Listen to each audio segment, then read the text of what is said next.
I'm Jenefer, founder of Silk Helix, and in this video I'm talking through how to manage redundancies.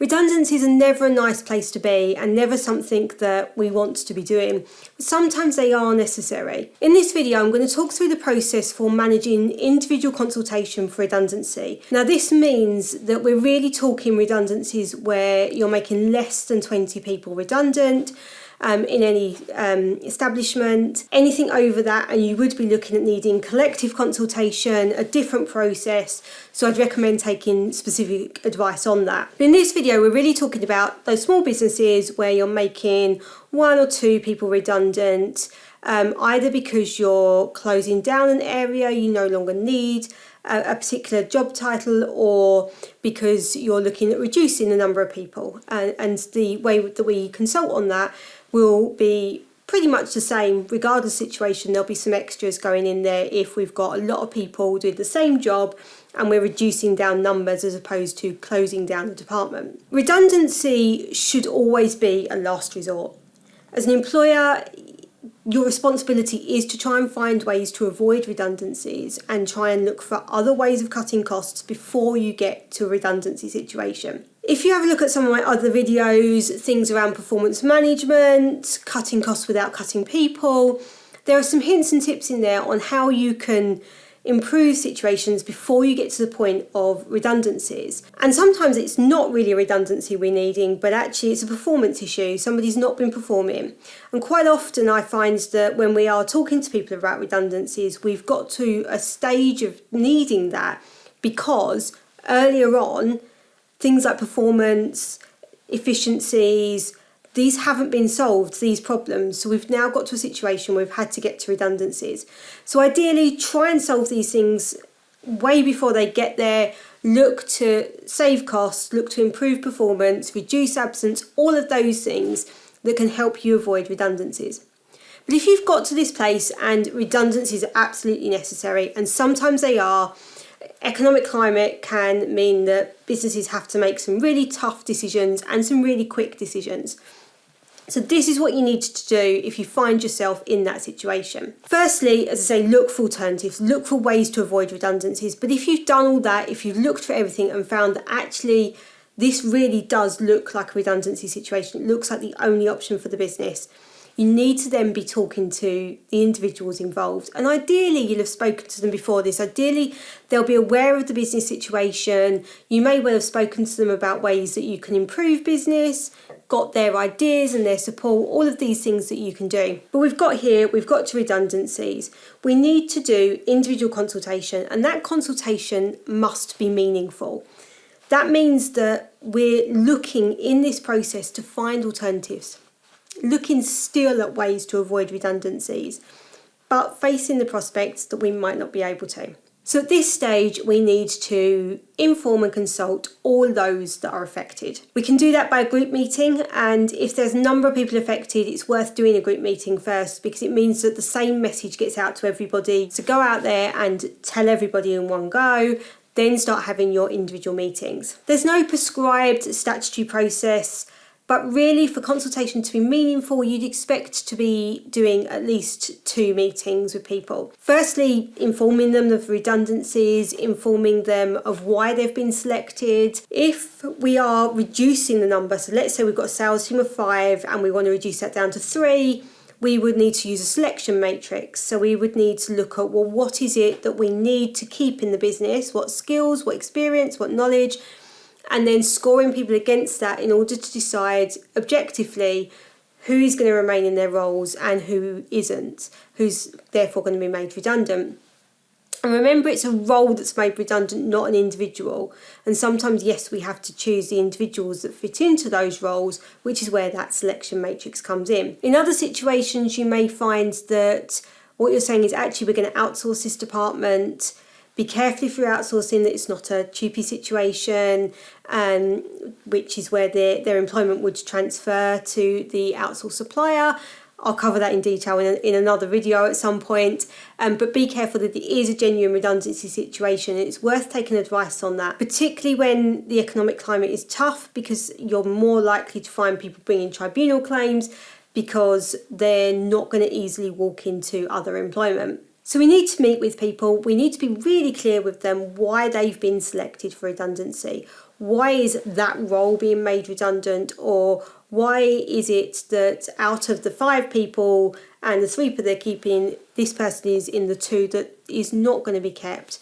What is it that's meant that their score has been lower than other people's? And give them the opportunity to come back to you with counter proposals. So they may have suggestions as to how you can save money without doing redundancies. They may come back with a proposal of going part-time, for example, that you may be able to consider as an alternative to redundancy. You should also consider whether there's alternative roles within the business, and consider that they may have skills and experience that you're not aware of or haven't thought about in terms of where else they could fit into the business.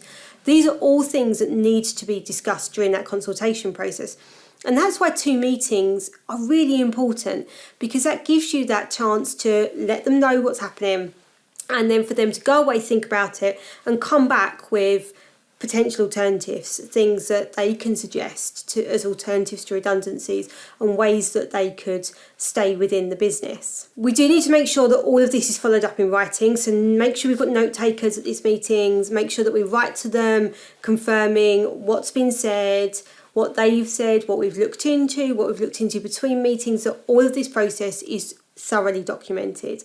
If they've got concerns with, say, the selection matrix that's been used and that's gone into discussion, the scores that have been used, then making sure that we've explored all that, we've covered it in the meetings. And if we need more meetings to explore these things, then we absolutely should do that. A redundancy consultation should not be rushed just to get people out the door. So when we've gone through these 2 meetings, we've had that initial meeting where we've told them about the redundancy situation, told them why they've been selected, told them what alternatives have been considered and why we can't use those or do those, invited them to come back with counter proposals, had a second meeting with the opportunity for them to bring those counter proposals, to discuss any concerns that they've got, to discuss anything, any questions. And if at this point we still find that there is no alternative to redundancy, then we would need to formally invite them to a final meeting where they have the right to be accompanied. And we need to make sure that we tell them that at that meeting they may be served notice, they may be dismissed from their employment. Really important for a fair dismissal that we do that, and we make sure that they're aware prior to attending that meeting that they may well be dismissed as a result of it. So that final meeting, we would recap over everything. If anything comes up in that meeting that hasn't been covered before, we may need to go back into the consultation process and reconsider things before we reach that redundancy dismissal. But if not, it may well be just a recap. They may well accept, and often, especially in small businesses, people do just accept that, actually, I can see this. I've seen this come in. We've been talking about it, been trying to resolve things. We can see what's happening. There are no alternatives, and accept that redundancy is the only way out at this stage. And at that point, you would serve them notice. The notice that they're going to be due will either be statutory notice, which is for the first 2 years of service 1 week, and then after that a week for every year of service up to a maximum of 12 weeks, or their contractual notice, whichever is higher. So take a look at their contract and see what it says in there. They may be required to work their notice. You may require they work their notice. You may also pay in lieu of notice if you've got a right to do that in the contract, or put them on garden leave. So they remain in employment, they remain contactable, but they're not required to do any work or come into the office at all. What you choose at this stage is about what's best for the business, what you need, but also what you've got contractual right to do. If you require that they work throughout their notice, then there is some rights to time off to look for other employment, say attend job interviews, go to the job centre, those sorts of things. So you do need to make sure that you give them those rights to time off. And then in addition to their notice, which they'll either work or be paid, or a combination of both, you will also need to pay them redundancy pay, a minimum statutory redundancy pay, or if you've got a contractual redundancy pay in place, you may need to pay that as well. The statutory redundancy pay does depend on their age, it depends on their length of service. I'll put some details on screen now of how we calculate redundancy pay. Don't forget that if they've accrued any holiday and not taken as much as they've accrued, they'll be entitled to payment for that holiday. If they've taken more holiday than they've accrued and you've got the right to deduct for that holiday in the contract, you'll be able to deduct that from their final pay. So in total, they're going to have at least 3 parts to their final pay: their notice pay or time worked, their redundancy pay, their statutory redundancy pay if they've got over 2 years of service, or potentially a contractual redundancy pay if you've got that,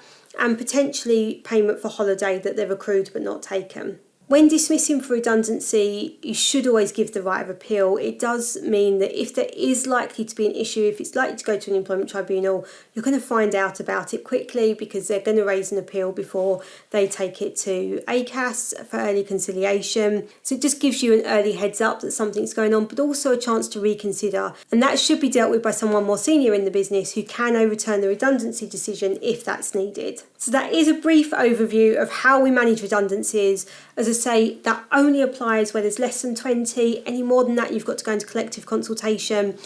Different rules apply. Please don't take what I've said in this video for that. Please also take advice. Redundancy can be high risk. There's risks of discrimination claims in terms of who you've picked. There's making sure that you follow a fair process, making sure that you've consulted with people, particularly in economically challenging times. People are more likely to bring tribunal claims, and that's not going to help the business to go forward and move out of this. And don't forget the people that are staying as well. It can be really hard for them too to see their colleagues gone. They can feel uneasy, they can feel nervous, they can feel concerned about their own jobs, they can have survivor's guilt. All of these things come into place, and make sure that you're also looking after the people that you are keeping and the people that are going to help take the business forward and get your business through this. If you've got any questions, pop them in the comments below and I will do my best to answer.